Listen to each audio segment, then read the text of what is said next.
Hey, this is Cameron, and welcome to the reaction log. Whoa! Okay, I was just scrolling through YouTube, you know, and I saw this video pop into my feed. So we got this title, guys. Why mental practice, in quotations, is a lie. Mental practice, that's something that I like to talk about, but I never actually take my own advice on it. You know what I'm talking about, right? It's always told to you that it's a good thing. Like, score study, practicing away from your instrument, visualization. Does anybody actually do it? I don't know, it's kind of up in the air. I feel like I have no proof that anyone is actually doing it. Little fun fact about me, before I started this YouTube channel, I went to Japan for like 10 days, and I brought my Fugue, BWV 1001, just like on my Kindle, and I tried visualizing through it for like 5 minutes, and I immediately got super sleepy and just went to sleep. And I think that's kind of my brain's response to whenever I try to do something like that. But then when you go back to playing the guitar, it's just like, oh yeah, this feels so good, right? Well, we have someone here, Eunson, I think his name is, which by the way, I like to poke fun here on the show. Eunson, he's a monster. He's a freaking monster. I know he plays jazz. I know.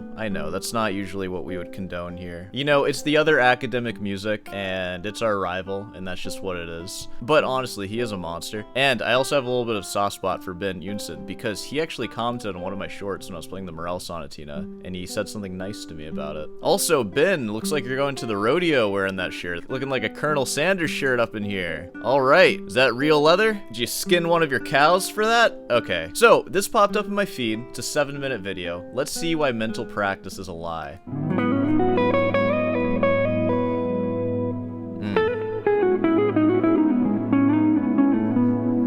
Yeah.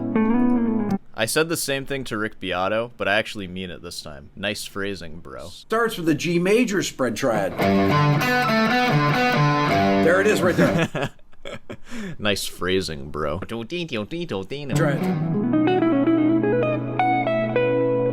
Dude, you're sounding a little too musical there. Are you sure this is jazz right now? I like that move a lot because you can play something and then it makes it seem like what you played is way cooler because it's kind of like a little magic trick afterwards. Let's see him do that again. Today I'd like to talk about... Yeah, okay. Today I'd like to talk about something that a number of people have asked me about recently, and that is the idea... Dude, what are you doing, my man? Water cup right next to your MacBook? Oh my god, dude. Also, again with the freaking Ibanez. The worst guitar brand on earth, and all these amazing players just play them for some reason.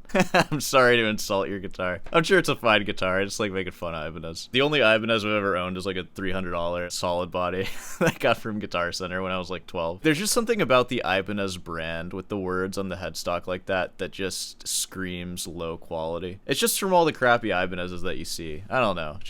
It doesn't matter. I'm just saying stuff. All right, what do we got? That's something that a number of people have asked me about recently, and that is the idea of mental practice. Perhaps it's a university professor who has suggested to you that you should start mentally practicing. It's always the case. It's always these freaking brains in the university telling you to think more as a guitarist, and it's like, I just want to play guitar. Or maybe it's a viral video that suggested practicing away from the instrument. Usually if something goes viral, it's like a popular opinion, I would think, right? Has there ever been a viral video that's like, you should think about it while you're playing more? Within specific contexts, I think that this general discussion can be quite interesting. But without a requisite amount of musical experience, I think the idea that mental practice can be some type of key to your overall musical development is quite misleading. And we'll take a little break and listen to you play guitar, all right?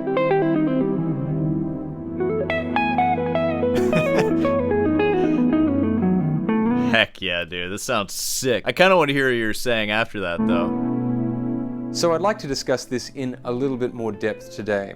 And make sure you let me know down in the comments what you think. Perhaps you agree with me, perhaps you don't agree with me. I'm gonna start doing that with my Fugue. Yeah, so you know, I'm just gonna be talking and then we're just gonna cut to me here and that. We're gonna hear that in the background. Could be a good way to go about things, I don't know.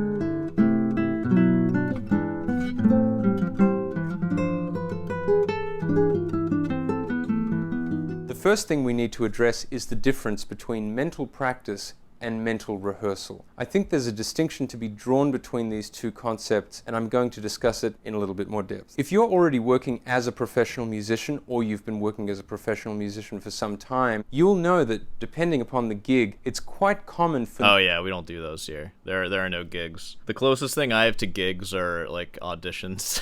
That's pretty much it. New music to be thrown at you at just a moment's notice. As a result, you don't always have time to sit down and practice this music for hours and hours. Perhaps you'll be commuting to the gig on a bus, a train, or even a plane. It could be here, there, or anywhere. It's funny that you mentioned that, because I have actually done gigs. I know, I've actually gigged before. It was mainly pre-COVID. I did a couple like R&B, like Motown gigs, and yeah, some of those songs you're learning like on the way there. You're trying to use your aural skills that you learned in class to figure out how to play the song. And you have to sit there with the music sprawled out in front of you, just going through it in your head. Or alternatively, perhaps you'll find yourself in a studio recording session. Some new music will be thrown at you, the music will be placed on your music stand. Oh, and that's really bad if you're a jazz guitarist too. And with limited recording time in the studio, you have to pick it up really quickly. Most professional musicians have encountered these types of scenarios, and particularly if you're a guitarist who might not be the fastest sight reader, and this is... Yeah, oh, little guitarist. Hey, you might not be the fastest, but I bet you can, I don't know, play your scales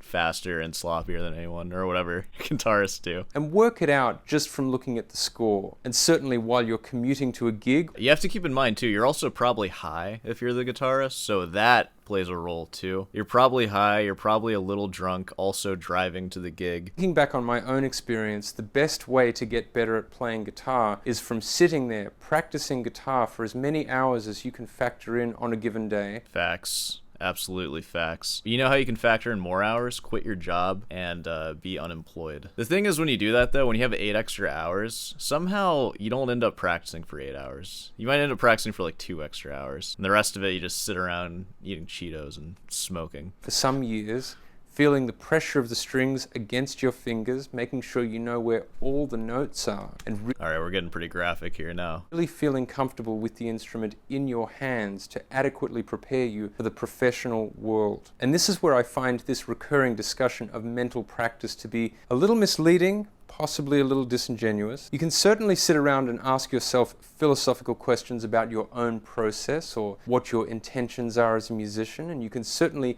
visualize your instrument and figure out how you would approach something while sitting away from the instrument. In fact, I encourage you to do all of these things. But can you really tally up hours and hours of mental practice each day and expect to get better at playing your instrument? It depends. You don't just sit there only mental practicing. I would consider the mental practice that I do is like the little mental math that I have to do for each move that I'm about to make on the guitar. Like, for example, this is something that I see that's really common with like, especially students before I like address this sort of thing. If I ask them to play a scale or something, and this could be for reading notes on a page, but I'm just going to use like a scale as an example. It will play and randomly plug away notes until they hear something wrong, and then they'll fix it. They're putting in random inputs with their hands, and then they're analyzing it with their ears, and then fixing it after the mistake is already made. Because I think if you're like physically practicing errors and then fixing them, that's really bad, right? Because now you're used to practicing errors. Like anything that you're playing, you should always be thinking ahead a little bit. And I consider that to be like the mental part. Like I wouldn't just sit down with a score without a guitar and like do an hour of just that. Just like, all right, I practiced for an hour. Though,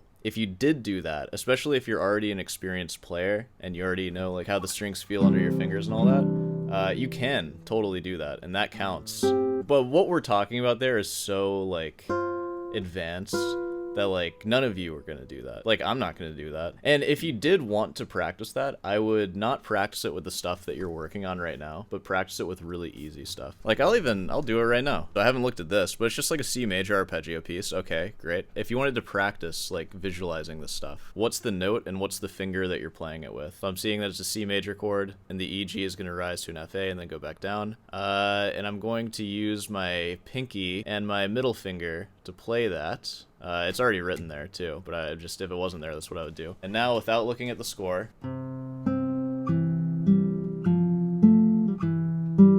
that sounded kind of awkward. All right.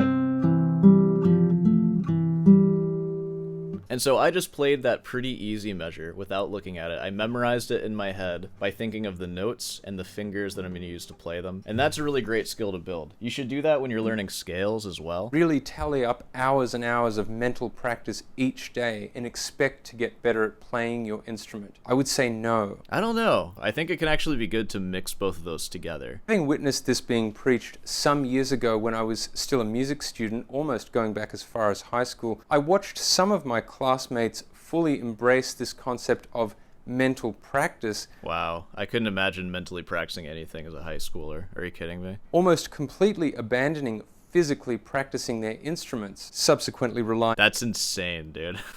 What? Yeah, at that point you just play air guitar. on mental practice to prepare for a gig, then possibly falling apart on that gig, and then feeling disheartened about their playing afterwards. Perhaps the real issue is that some clearer definitions of how you can efficiently practice need to be presented. If not, you run the risk of leaving especially younger musicians feeling unprepared for real-world performance situations. Now, any of you who regularly watch my channel will know that I'm hardly a traditionalist when it comes to pedagogy, but I think that we should all be able to agree that the best practice of your instrument occurs when you are actually practicing your instrument.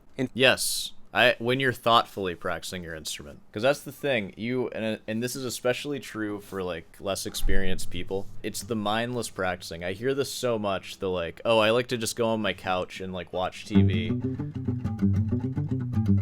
and just your fingers just do whatever, as long as you're generally hearing the sound that it's supposed to be. It could be like that, like whatever. There's so many things to think about when you're practicing that there's always a mental aspect to it, right? There's the technique part, which the technique in general would be like, are your hands moving as efficiently as possible? Are your hands in as mid-range as they can be? Are you doing some weird stuff with your wrist? And that's separate from music entirely. There's no musicality in that whatsoever. It is purely just technical. And so much brain power can be dedicated to that. Like, is everything moving as it should? Because that stuff matters. Like, I know that, again, it's not musical. That is longevity, though. You're not going to be able to play for as long as you will, like throughout your whole life, and your hands aren't going to stay as in good shape if you're doing some weird stretchy bendy technique that's going to like wear down your joints and like give you carpal tunnel and stuff. You should be focusing any little pain that you might feel. You should be like really aware of all that stuff. And then on top of that, musically too, like if you are just droning a scale, does it just sound like a bunch of plucked notes, like MIDI? Trying to like phrase it? Are you like crescendoing, diminuendoing? What exactly is your goal with playing this over and over again? Is it to just get really good at putting your fingers down in order? There's so much to even think about. I know this is different from what he's saying, because he's talking about mental practice away from the instrument, but I guess my point is that it's something that is overlooked, especially by less experienced musicians. There should be no mindless practicing, and all practice should be thoughtful in some way. It's very rare that I'll practice with like YouTube going on or like Netflix or something like that. And if you do that, you should really strive, if you're serious about getting better, strive to not do that. Start making a checklist of all the things that you're going to start paying attention to. And I promise you, once you start that checklist, it's just going to grow and grow. And there's so much to look at. And I know that a lot of people hear that, because let's say you like go to work for 8 hours a day and then you play guitar to unwind. And like, if that's the case, then, you know, how serious are you about playing guitar, right? But if you're serious and you're like, well, I still want to watch TV after work, maybe like not watching TV after work, that like, you think that's going to be a bad thing for you? You think your brain's going to be worse off from not just letting TV drone while you play guitar? Try just turning it off and be silent. Like, what if you just have a day where you just do productive things like that? And even when you practice guitar, you can like do it for an hour and feel really good about what you've done. I'm telling you, playing guitar like that, it's different. You become eventually like super aware of everything with your playing, and the road to playing better becomes more clear. But when you're just distracted with stuff, like your brain just gets so foggy and you're just all over the place. I honestly think it's not good for you. Like, you might like it, but I would highly suggest just not doing it.